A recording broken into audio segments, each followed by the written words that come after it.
প্রিয় দর্শক, আমন্ত্রণ জানাচ্ছি ইউনিভার্সাল মেডিকেল কলেজ হাসপাতাল নিবেদিত আসলেই সুস্থ থাকুন অনুষ্ঠানের আজকের পর্বে। আপনাদের সাথে আছি আমি ডক্টর সিফাত রহমান। প্রিয় দর্শক, আমাদের আজকের পর্বের বিষয়বস্তু হেপাটাইটিস। হেপাটাইটিস কি এবং হেপাটাইটিস থেকে পরিত্রাণ পাওয়ার কি কি উপায় আছে, এই বিষয়গুলো নিয়ে আজকের পর্বে আমাদের সার্বিকভাবে আলোচনা হবে। আর আমাদের সাথে আজকে স্টুডিওতে উপস্থিত আছেন ডাক্তার আশিক আহমেদ ভুইয়া, লিভার রোগ, পরিপাকতন্ত্র ও মেডিসিন বিশেষজ্ঞ, সহযোগী অধ্যাপক, হেপাটোলজি বিভাগ, ইউনিভার্সাল মেডিকেল কলেজ ও হাসপাতাল। প্রিয় দর্শক, আমাদের এই আয়োজনটি সরাসরি সম্প্রচারিত হচ্ছে। আমাদেরকে টেলিফোনে হেপাটাইটিস সম্পর্কিত যদি কোনো প্রশ্ন করতে চান সেক্ষেত্রে সরাসরি ফোন করতে পারেন। স্যার, আপনাকে আমন্ত্রণ জানাচ্ছি। কেমন আছেন? আছি আলহামদুলিল্লাহ, আপনাকেও ধন্যবাদ আমাকে ঢাকার জন্য। আচ্ছা, একটা ছোট পরিসংখ্যান যদি বলি যে এই মুহূর্তে বাংলাদেশে হেপাটাইটিসের প্রিভ্যালেন্স, হেপাটাইটিস বি এর প্রিভ্যালেন্স প্রতি 25 জনে একজন হেপাটাইটিস বি আক্রান্ত এবং প্রতি 200 জনে একজন হেপাটাইটিস সি তে আক্রান্ত। তো এই যে একটা পরিসংখ্যান, এটা কিন্তু আমাদেরকে বেশ চিন্তিত করছে যে আমাদের আসলে জানা প্রয়োজন যে এতটা মানুষ কেন আসলে হেপাটাইটিস আক্রান্ত হচ্ছে বা হেপাটাইটিসে কিভাবে মানুষ আক্রান্ত হয়, এই বিষয়গুলো সম্পর্কে আসলে জনসচেতনতা প্রয়োজন। আর কিছুদিন আগে 28শে জুলাই গেল হেপাটাইটিস ডে। তো এই বছরের যে প্রতিপাদ্যটা ছিল সেটাও আমি আপনার কাছে জানতে চাইবো। তো স্যার, এই বিষয়ে আপনি কি বলবেন? প্রথম কথা হচ্ছে যে হেপাটাইটিস বলতে আমরা কি বুঝি। ছোট্ট একটা শব্দ, কিন্তু ইমপ্লিকেশনটা কিন্তু অনেক বড়। মেডিকেল পরিভাষায় আইটিস থাকা মানে হচ্ছে ইনফ্ল্যামেশন বা প্রদাহ। হেপাটাইটিস মানে সহজ ভাষায় যদি আমি বলি লিভারের প্রদাহ। লিভারের অসংখ্য কারণে প্রদাহ হতে পারে। হেপাটাইটিস ভাইরাস আছে কিছু, যেমন বি ভাইরাস, সি ভাইরাস, এ ভাইরাস, ই ভাইরাস। এছাড়া ইভেন ডেঙ্গু ভাইরাসেও কিন্তু, কোভিডেও কিন্তু হেপাটাইটিস বা লিভারের ইনফ্ল্যামেশন বা প্রদাহ হতে পারে। ইনফ্ল্যামেশনের মাত্রাটা কিন্তু ডিজিজ টু ডিজিজ বা ভাইরাস টু ভাইরাস প্রচণ্ড ভ্যারি করে। হেপাটাইটিস ডের এ বছরের প্রতিপাদ্য বিষয় ছিল ইটস টাইম টু অ্যাক্ট, মানে কাজ করার এখনই সময়। ছোট্ট একটা ইন্টারেস্টিং ইনফরমেশন দেয়, হেপাটাইটিস ডেটা কিন্তু পালন করা হয় হেপাটাইটিস বি এর আবিষ্কারক ডক্টর ব্লুমবার্গের জন্মদিন অনুযায়ী। উনি এই ভাইরাসটাকে প্রথম আইডেন্টিফাই করেন এবং এটাকে ধরার জন্য যে ডায়াগনস্টিক টেস্ট, এটা উনারই আবিষ্কৃত। তো বাংলাদেশ কিন্তু মেডিকেলের ভাষায় যদি আমি বলি যে intermediate prevalence zone for hepatitis B, মানে হেপাটাইটিস বি এর মাত্রা এখানে 4%-এরও বেশি ধরে নেওয়া হয়। আগে আরেকটু বেশি ছিল। এখানে আমাদের একটা বড় সফলতার গল্প আছে, যেটা না বলে আগানো উচিত হবে না। সেটা হচ্ছে ইপিআই স্কেজুয়ালে বা ভ্যাকসিনেশন স্কেজুয়ালে 2002 সালের পরে কিন্তু যত শিশুর জন্ম, তারা কিন্তু সরকারিভাবে হেপাটাইটিস বি এর টিকাটা পেয়ে যাচ্ছেন। যে কারণে একটা সময় আমাদের হেপাটাইটিস বি এর প্রিভ্যালেন্সটা কিন্তু আরও অনেক বেশি ছিল, 6%, 8% পর্যন্ত ছিল। বর্তমানে যেটা কমে এখন অ্যাপ্রক্সিমেটলি 4% হয়ে আছে। এর মধ্যেও এটাকে কিভাবে আরো কমানো যায়, এখন হেপাটাইটিসের প্রিভ্যালেন্স কমাতে গেলে কিন্তু আমি শুধু বি এর কথা বললে হবে না, বাকি আরো অন্য ভাইরাসগুলো আছে, বি, সি, এ, ই। আমি ছোট ছোট করে বলি। প্রথমত হেপাটাইটিস বি ভাইরাস যেটা বললাম, এটা তো ইন্টারমিডিয়েট প্রিভ্যালেন্স জোন, যেহেতু এটার ব্যাপারে আমাদের অতিরিক্ত সতর্ক থাকতে হবে। কমন রুটিন টেস্টের মধ্যে হেপাটাইটিস বি অ্যান্টিজেন বা ভাইরাসটা আপনার শরীরে আছে কিনা, এটা আমি মনে করি প্রত্যেকটা মানুষের চেক করে ফেলা উচিত। কারো একজনের পাওয়া গেলে তখন তার প্রয়োজন ট্রিটমেন্ট এবং proper medical advice. Hepatitis beta কিন্তু খুব সহজে ছড়ায় না, মানে আমি আপনার সাথে বসে কথা বলছি, গল্প করছি, একই প্লেটে খাওয়া একই সাথে থাকলেও কিন্তু আসলে হেপাটাইটিস বি ছড়ায় না। হেপাটাইটিস বি সাধারণত আমরা বলি হচ্ছে ব্যবহার করা সুই কারোর সাথে ব্যবহার করলে, ব্লাড ট্রান্সফিউশনের সময় বা অনিরাপদ যৌন সম্পর্ক হলো এমন কারোর সাথে যার ভাইরাস আছে, তখন এটা ছড়াতে পারে। হেপাটাইটিস সি ভাইরাসটাও কিন্তু একই রকম, বি ভাইরাসের মতো একইভাবে এটা ছড়ায়। এর প্রিভ্যালেন্স কিন্তু অনেক কম বি ভাইরাসের তুলনায়। হেপাটাইটিস সিটা আমরা বর্তমানকালে সবচেয়ে বেশি পাই হচ্ছে কিডনি রোগীদের মাঝে, মানে কিডনি রোগের কারণে যারা ডায়ালাইসিস নেন, ডায়ালাইসিস মেশিনের মাধ্যমে এই ভাইরাসটা খুব বেশি ছড়ায়। মনে করেন এমন একটা মেশিনে আপনার ডায়ালাইসিস নিতে হচ্ছে যেটাতে আগে একজন সি ভাইরাসের রোগীর ডায়ালাইসিস অলরেডি হয়ে গেছে, হয়তো উনিও জানেন না, ধরা পড়ে নাই আগে। ভাইরাল জিনিসগুলো ডায়াগনোজ করা কিন্তু খুব ডিফিকাল্ট। তো ওই মেশিনেই যখন পরবর্তীতে অন্য কেউ ডায়ালাইসিস করবেন, ভাইরাসটা কিন্তু তার রক্তেও ছড়ায় যাবে। তো বি ভাইরাসের সাথে সি ভাইরাসের এটা অ্যাডেড পার্থক্য যে সি ভাইরাসের main root of transmission on the perspective of Bangladesh, dialysis মেশিনের মাধ্যমে আমরা প্রচুর কেস পাই। আর এ আর ই ভাইরাসের কথা যদি বলি, এ আর ই ভাইরাস হচ্ছে ফিকো ওরাল রুট, খাবার এবং পানির মাধ্যমে, রাইট। তো এই যে ভাইরাসগুলো এক একটা কিন্তু ডিজিজ প্রসেসটাকে এক একভাবে প্রমোট করে বা আগায়। যেমন বি বা সি ভাইরাসের ক্ষেত্রে কিন্তু ইউজুয়ালি অ্যাকিউট ইনফেকশন হয়, বি ভাইরাসের ক্ষেত্রে হয়, মানে আপনার জন্ডিস হবে, আপনি ভালো হয়ে গেলেন। সি ভাইরাসে খুব কম হয় অ্যাকিউট, বাট এগুলো মূলত ক্রনিক করে। ক্রনিক ইনফেকশন মানে হচ্ছে দীর্ঘমেয়াদী ইনফেকশন। আপনার রক্তে ভাইরাসটা ঢুকবে, তারপরে আপনার লিভারে গিয়ে বাসা বাঁধবে, ও লিভারকে বাসা বাড়ি বানায় ওখানে বসবাস করবে 8 বছর 10 বছর 15 বছর পরে গিয়ে দেখা যাবে অল্প অল্প করে লিভারের ক্ষতি হতে হতে ক্ষতিটা একটা বড় আকার ধারণ করে। আলটিমেটলি ফেটটা কি হয়? লিভার সিরোসিস, Cirrhosis লিভার হয়ে যেতে ক্যান্সার। পারে। এটা হচ্ছে বিআরসি এর কথা যেটা বললাম। এ আর ই ভাইরাসের ব্যাপারটা কিন্তু আবার একটু ভিন্ন। Acute এ আর condition। ই ভাইরাসটা কিন্তু মূলত অ্যাকিউট হেপাটাইটিস। মানে হচ্ছে আপনার জন্ডিস হবে, চোখটা হলুদ হয়ে যাবে, প্রথমে আপনার জ্বর থাকবে, কিছুদিন বমি থাকবে। এই সময়টায় অনেকে এটা ভাইরাস জ্বর হিসেবে ডায়াগনোজ করেন, অনেক মেডিসিন কনসালটেন্ট এটাকে ভাইরাস জ্বর হিসেবে ট্রিটমেন্ট বা টাইফয়েডও চিন্তা করেন অনেকে, কিন্তু যখন চোখটা হলুদ হওয়া আরম্ভ করে তখন বোঝা যায় যে না, এটা তো আসলে জন্ডিস বা জন্ডিস। হেপাটাইটিস এ বা ই ভাইরাস। ই ভাইরাসের ভালো ব্যাপার হচ্ছে আল্লাহর রহমতে বেশিরভাগ মানুষই ভালো হয়ে যান। আমি যদি সংখ্যা তত্ত্বের কথা বলি, এ ভাইরাসে 99% মানুষই জন্ডিস হবে, ভালো হয়ে যাবে। Self limiting disease. ই ভাইরাসের ক্ষেত্রেও তাই, তবে ই ভাইরাসের ক্ষেত্রে যেটা হয়, প্রেগন্যান্ট উইমেন যারা গর্ভবতী অবস্থায় যাদের ই ভাইরাসটা ঢুকে তাদের ক্ষেত্রে মর্টালিটি রেটটা বেশি, মানে মারা যাওয়ার সংখ্যাটা বেশি। তারা রিস্ক গ্রুপে আছেন। তবে দেখেন, ই ভাইরাসকে আমরা বলতেছি অপেক্ষাকৃত কম ক্ষতিকর ভাইরাস। ইভেন আমি এই কথাটা না বললেই না, আমাদের দেশে যেমন ভাইরাস জন্ডিস হলেই কিছু কাজ করেন মানুষ, হাত পা ধোয়াচ্ছেন, জন্ডিস ঝাড়াচ্ছেন, বিভিন্ন ধরনের মানে কি বলবো, আসলে বিভিন্ন গ্রামীণ বেশ কিছু গ্রামীণ বা কালচার আমি যদি বলি ইন্ডিজেনাস ট্রিটমেন্টের দিকে যাচ্ছেন, করে তারা ভালো হচ্ছেন, এগুলোর উপর তাদের মানে ভরসা বাড়তেছে। কথা কিন্তু ওইটাই যে ঝড়ে বক মরে ফকিরের কেরামতি বাড়ে, মানে এ এবং ই ভাইরাস সেলফ লিমিটিং। 4 থেকে 6 সপ্তাহে আপনি এমনি ভালো হয়ে যাবেন। এই সময়টায় আপনি হাত পা ধোয়াধুয়ি যাই করেন, আপনি আলটিমেটলি ভালোর দিকে যান, আনলেস যদি খুব কোনো বাজে হার্বালের হিস্ট্রি থাকে। কিছু হার্বাল মেডিকেশন আছে যেগুলো এই সিম্পল ভাইরাসটাকে অ্যাকিউট লিভার ফেলিওরের দিকে নিয়ে যেতে পারে। আমার এখনো খেয়াল আছে, আমি যখন ট্রেনি ছিলাম পিজি হাসপাতালে, বর্তমান বিএমইউতে, বাংলাদেশ মেডিকেল ইউনিভার্সিটিতে, সেখানে ট্রেনি থাকা অবস্থায় একটা ইয়াং ছেলে 20-22 বছর বয়স আমাদের ইউনিটে ভর্তি হলেন অ্যাকিউট হেপাটাইটিস নিয়ে। এ ভাইরাস দিয়ে জন্ডিস, চোখ টোক হলুদ হয়ে গেছে, বমি, খেতে পারছে না।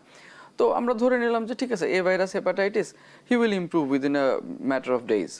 বাট যেটা দেখা গেল 5 দিন 7 দিন যায় পেশেন্ট আর ইমপ্রুভ করে না, rather he continued on developing features of acute liver failure. পেটে পানি চলে আসতেছে, দেখলাম জন্ডিসটা ডিপ হয়ে যাচ্ছে। তো এই ধরনের ক্ষেত্রে আমরা তখন আরো কিছু জিনিস চিন্তা করি, কোনো জন্মগত রোগ আছে কিনা, তার আগে থেকে এমন কোনো প্রি এক্সিস্টিং ইলনেস বা এমন কিছু আছে কিনা। তো দেখা গেল কিছুই নাই। আলটিমেটলি আমরা যখন হিস্ট্রিটা একটু ডিপে নিলাম, এত মানে স্যাড ব্যাপারটা, ছেলেটার বাবা ছিলেন একজন হার্বাল চিকিৎসক। উনি ছেলেকে হার্বাল ওষুধপত্র খাওয়ায় তারপরে আমাদের কাছে নিয়ে আসছিলেন, এবং আলটিমেটলি ছেলেটা মারা যায়। এই হার্বাল ড্রাগগুলা আসলে তো আমরা জানি না এখানে কি আছে, ইটস নট সাইন্টিফিক্যালি প্রুভেন। তো আমাদের শরীরের মতো একটা জিনিস, আপনি একটা কাপড় কিনতে গেলেও তো আপনি দেখেন যে কাপড়টা কোন ব্র্যান্ডের, কাপড়টার কোয়ালিটি কেমন, হাতে ধরে দেখেন কমফোর্টেবল কিনা, ব্রিদেবল কিনা।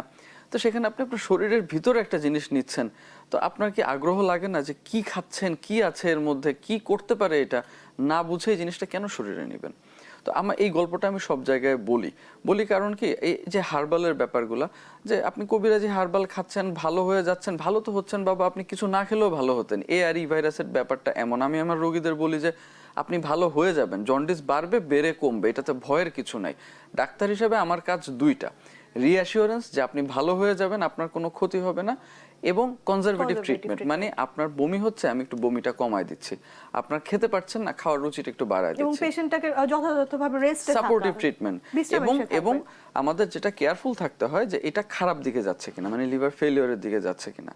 আমি যদি সাম্প্রতিক একটা প্রাসঙ্গিক ঘটনার কথা বলি, একজন কন্টেন্ট ক্রিয়েটর, আমাদের একজন জনপ্রিয় একজন কন্টেন্ট ক্রিয়েটর আমরা দেখেছি যে কারিনা কায়সার, তিনি হেপাটাইটিস আক্রান্ত হয়ে মারা গিয়েছেন। মানে এটা আমাদের জন্য খুবই মানে শকিং একটা ঘটনা ছিল। যে দেখেন, আমি একটু আগে বললাম যে উনি এ ভাইরাসে মারা গেছিলেন। এ ভাইরাসের কিন্তু মর্টালিটি রেট 1% এরও কম।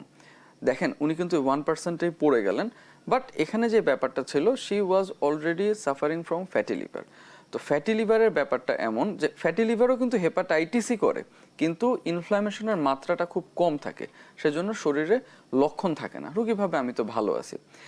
হেপাটাইটিসের মানে ফ্যাটি লিভার যাদের থাকে, শতকরা 80 জনেরই কিন্তু এটা ভবিষ্যতে লিভার সিরোসিস বা লিভার ক্যান্সার বা খারাপ কিছু করে না, কিন্তু 20 জনের এটা লিভার সিরোসিস বা ক্যান্সার করতে পারে। এখন ধরেন উনি যদি 20%-এর মধ্যে থেকে থাকেন, ওনার লিভার যদি আগে থেকেই ড্যামেজড বা উইক হয়ে থাকে, maybe it was border line, এমন অবস্থায় ছিলেন যে উনি বাইরে কোনো লক্ষণ ছিল না, but liver was already weekend. এর মধ্যে যখন আবার নতুন করে একটা ভাইরাস, হেপাটাইটিস এ ভাইরাসটা যখন তাকে আক্রমণ করলো, তখন যে লিভার ফেলিওরটা হলো, আপনার বা একজন সাধারণ মানুষের যে রিজার্ভটা থাকবে, যে আপনি একটা মানে ধাক্কা খেলেন আপনি আবার উঠে দাঁড়ালেন, ওনার তো এই রিজার্ভটা ছিল না, যে কারণে সে ultimately went on to develop acute liver failure. এবং লিভার ফেলিওর এমন একটা জিনিস, বেশিরভাগ ক্ষেত্রেই রোগীকে ফেরানো সম্ভব হয় না।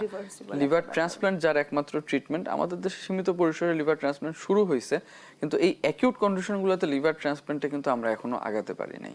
এবং লিভার ট্রান্সপ্লান্ট ইটসেলফ একটা জটিল একটা প্রক্রিয়া, অনেক জটিল, এটা অনেকগুলো ব্যাপার, অনেকগুলো প্রি রিকুইজিট মিট আপ করে তারপরে ট্রান্সপ্লান্টে যেতে হয়, সেটা যেমন সময় সাপেক্ষ একটা বিষয়। ট্রান্সপ্লান্ট গুলোর মধ্যে দেখেন বাংলাদেশে বোন ম্যারো ট্রান্সপ্লান্ট হচ্ছে, কিডনি ট্রান্সপ্লান্ট তো বহুদিন ধরে হচ্ছে, একমাত্র লিভার ট্রান্সপ্লান্টটাই আমরা খুব স্মুথলি চালু করতে পারছি না কেন? Because the challenges are immense, এত বেশি, এখানে অনেকগুলা ধাপ আছে এবং অনেকগুলা মাল্টি ডিসিপ্লিনারি অ্যাপ্রোচের ব্যাপার আছে, যেটা আসলে আমাদের মতো গরিব দেশের পক্ষে চাইলেই কালকে শুরু করা যায় না। তারপরেও আমাদের ডেডিকেটেড একদল ফিজিশিয়ান আছেন যারা চেষ্টা করে যাচ্ছেন এই ট্রান্সপ্ল্যান্টটা চালু করার জন্য, এবং হচ্ছে, কিন্তু কিছু কাজ অলরেডি হয়েছে এবং আমরা আশা করতেছি ভবিষ্যতে এটা আরো আগাবে। এই যে এ এবং ই যেটা আমাদের লিভারে অ্যাকিউট কন্ডিশন তৈরি করছে, এগুলো আসলে কিভাবে আমাদের শরীরে প্রবেশ করে? অর্থাৎ আমরা বলে থাকি যে খাবার এবং পানীয়, তো সেক্ষেত্রে আসলে আমাদের সচেতনতার জায়গাটা ঠিক কোথায়? প্রথম কাজ হচ্ছে পানির ক্ষেত্রে খুব সতর্ক থাকতে হবে।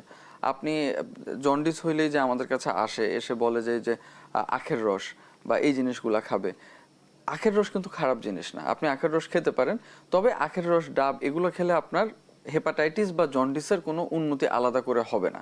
এটা আপনি যখন আপনার খাবারের রুচি নেই, আপনি একটা লিকুইড নিউট্রিশন নিচ্ছেন, দ্যাট ইজ ইট। প্রবলেমটা কোথায় হয় দেখেন, আখের রসটা যে দোকানে করা হয় বা রাস্তায় করা হয়, ওরা যখন রসটা তৈরি করে ওইটা কিন্তু একটা বরফের চাকতি রাখা থাকে নিচে, ওই রসটা কিন্তু ওই চাকতির মধ্য দিয়ে গড়ায় গড়ায় পড়তেছে এটাকে ঠান্ডা করার জন্য। এই যে বরফটা, এই পানিটা কোত্থেকে আসছে আমরা কি জানি না। মোস্ট অফ দ্য কেসেস দেখা যায় this is the source of infection.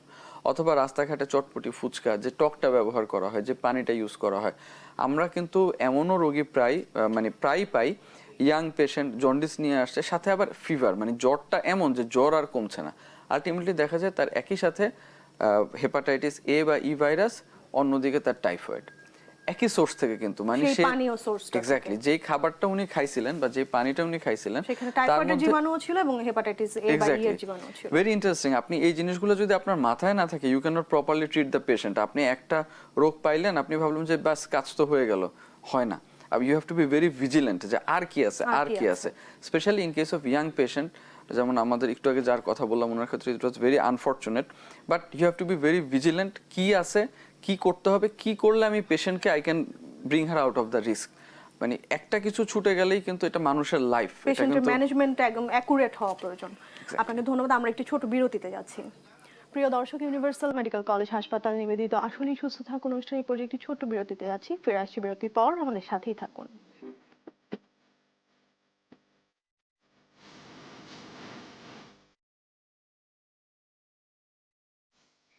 প্রিয় দর্শক, বিরতি শেষে আবার আমন্ত্রণ জানাচ্ছি ইউনিভার্সাল মেডিকেল কলেজ ও হাসপাতাল নিবেদিত আসলেই সুস্থ থাকুন অনুষ্ঠান আজকের পর্বে। আপনাদের সাথে আছি আমি ডাক্তার সিফাত রহমান। প্রিয় দর্শক, আজকের পর্বে আমরা হেপাটাইটিস বিষয়ে কথা বলছি, হেপাটাইটিসের লক্ষণ এবং এর প্রতিকার, চিকিৎসা বিষয়ে কথা হচ্ছে। আর আমাদের সাথে আজকে স্টুডিওতে উপস্থিত আছেন ডাক্তার আশিক আহমেদ ভুইয়া, লিভার রোগ, পরিপাকতন্ত্র ও মেডিসিন বিশেষজ্ঞ, সহযোগী অধ্যাপক, হেপাটোলজি বিভাগ, ইউনিভার্সাল মেডিকেল কলেজ ও হাসপাতাল, ঢাকা। স্যার, বিরতি শেষে আবার আমন্ত্রণ জানাচ্ছি। কথা হচ্ছিল হেপাটাইটিস সম্পর্কে এবং আমি এখন একটু স্পেসিফিকভাবে জানতে চাই যে হেপাটাইটিস বি তো একটা ক্রনিক ডিজিজ, পেশেন্টের শরীরে হয়তো তেমন কোনো লক্ষণ প্রকাশিত হচ্ছে না, তো পেশেন্ট ভাবছে যে আমি অ্যাপারেন্টলি সুস্থ আছি, তো আমার আসলে এর কোনো চিকিৎসা নেওয়ার প্রয়োজন নেই। তো এই বিষয়টি আসলে মানে কতটুকু যুক্তিযুক্ত?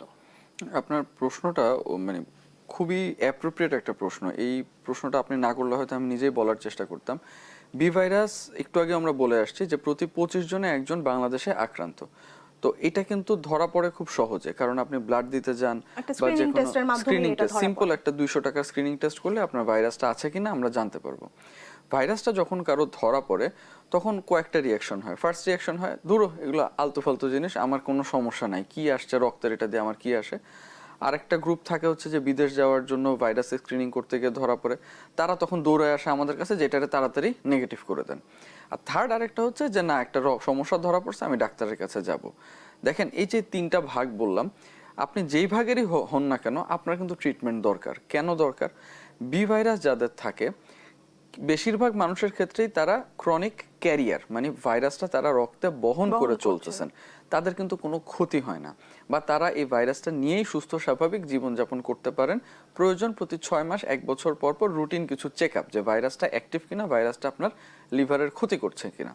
আর যাদের ক্ষেত্রে আমরা দেখি যে না তারা অ্যাক্টিভ না, তাদের ক্ষেত্রে তারা ইনঅ্যাক্টিভ না, তাদের ক্ষেত্রে ভাইরাসটা লিভারের ক্ষতি করছে, তাদের ক্ষেত্রে কিন্তু খুব ভালো ট্রিটমেন্ট আছে।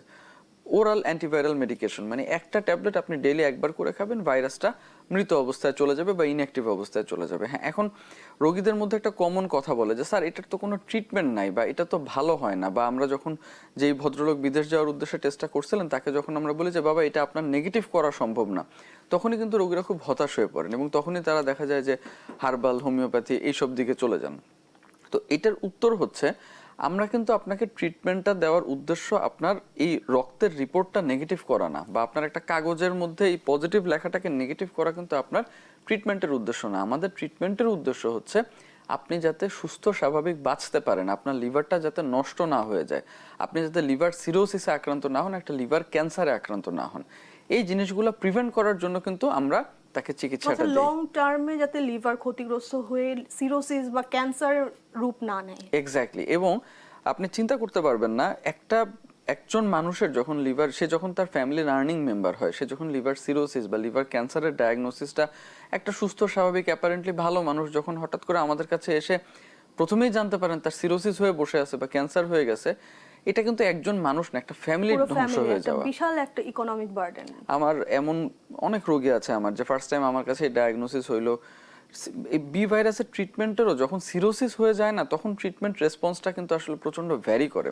কিছু মানুষ খুব ভালো রেসপন্স করে, ভালো থাকে, কিছু মানুষ দেখা যায় যে কোনোভাবে আর রেসপন্সটা ভালো আসে না। মানে you can not beat a dying horse. যেই লিভারটা নষ্ট হয়ে গেছে, আমরা যত চেষ্টাই করি ওকে দিয়ে কাজ চালানোর জন্য, একটা সময় কিন্তু হি ফেলস, এবং ট্রেন তার গন্তব্যে পৌঁছাবেই। আপনার সিরোসিস হয়ে গেছে মানে এই লিভার আলটিমেটলি ড্যামেজ হয়ে যাবেই।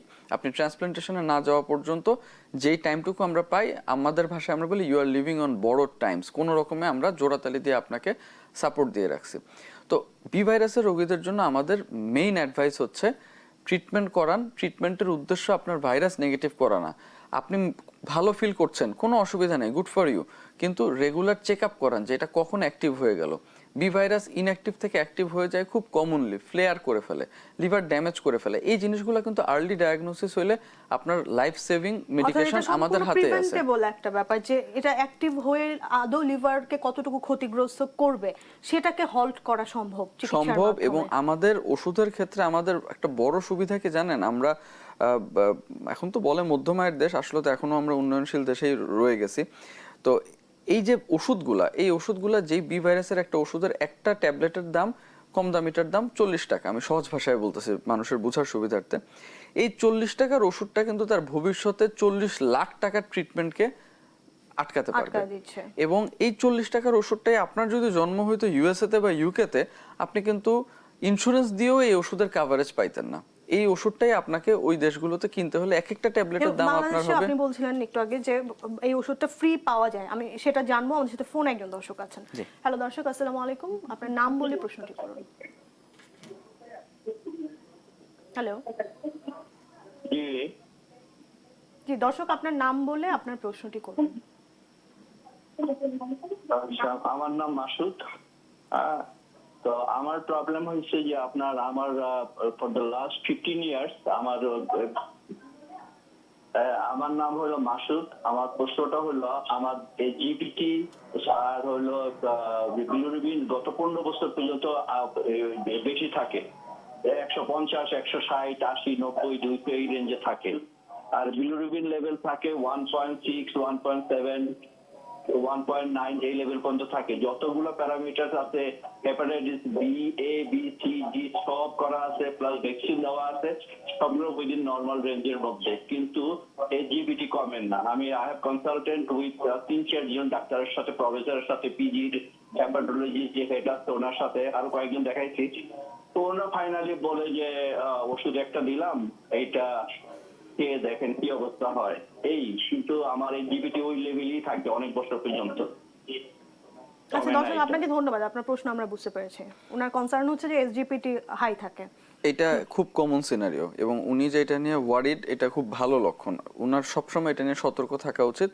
ভালো ব্যাপার হচ্ছে উনি যদি প্রপার হেপাটোলজিস্ট দেখায় থাকেন, ওনারা নিশ্চয়ই এই এসজিপিটি বাড়ার জন্য সম্ভব অসম্ভব কারণ যেগুলো আছে, ব্লাড সুগার বাড়লে, থাইরয়েডের সমস্যা হইলে, উইলসনস ডিজিজ নামে একটা ডিজিজ আছে এটা থাকলে, এছাড়াও আরও দেয়ার আর প্লেথোরা অফ রিজনস যে কারণে এসজিপিটি বাড়তে পারে। কমনলি ফ্যাটি লিভারের জন্যই এখন আমরা সবচেয়ে বেশি পাই। এইসব কারণে যদি এটা বেড়ে থাকে, এটা ট্রিটমেন্ট করে কমানো সম্ভব, কিন্তু ট্রিটমেন্টের মেয়াদ বা কতদিন কম থাকবে সেটা বলা কঠিন, নাম্বার ওয়ান। আমরা আরেকটা খুব ছোট্ট সাবগ্রুপ পাই যাদের ক্ষেত্রে এই এসজিপিটি বাড়তি থাকার অ্যাকচুয়ালি কোনো কারণ পাওয়া যায় না। তাদের ক্ষেত্রে আমাদের অ্যাডভাইস হচ্ছে ফলো আপ।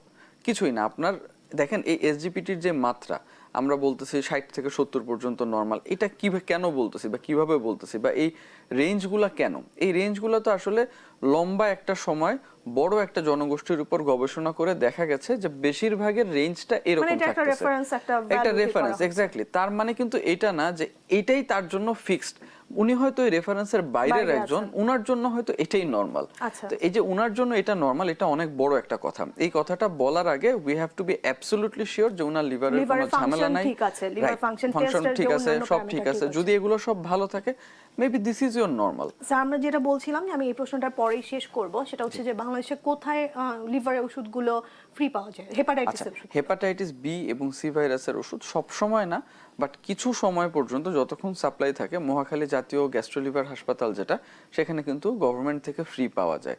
এবং সি ভাইরাসের ক্ষেত্রে এটা খুব ইম্পর্টেন্ট একটা জিনিস। বি ভাইরাসের ক্ষেত্রে ওষুধের দাম কম, কিন্তু আপনাকে ওষুধ খেতে হবে life long. Most of the কেসেসে আমরা ওষুধ শুরু করা মানে এটা থেকে সারা জীবন খেয়ে যেতে হবে।